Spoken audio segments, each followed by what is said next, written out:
In today's video, I'm going to teach you how to create pages in Carrd. Even though Carrd is known for single-page sites, you can create a multi-page field by dividing your site into sections and navigating between them. Here's how to set that up cleanly and confidently. Start by heading to carrd.co in your browser. From the home page, click Open Dashboard to access your sites. Choose the project you want to work on, and Carrd will open the editor with your design on the canvas and the controls on the side. To add what Carrd considers a page, you'll insert a section break. In the editor, click Add, then choose Control. This brings up a panel where you can change the type of control. Open the Type dropdown and select Section Break. Think of a section break like a divider in your document. Everything above it is one section, and everything below it becomes the next section. Give your section break a clear name. Pick something descriptive you'll recognize later, like About, Services, or Contact. Simple, lowercase names are easy to remember and link to. When you're happy with the name, click Done to place the break.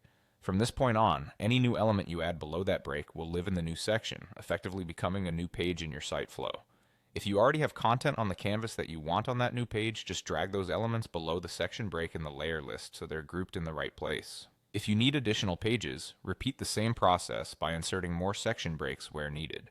To let visitors jump between sections like traditional pages, link a button or a menu item to the section you just created. Use the button's action settings to point to the section by its name. This creates smooth navigation and makes your site feel multi-page without leaving the single-page structure. A few tips as you organize. Keep your section names consistent and consider giving each section a distinct background or spacing so the transitions feel intentional.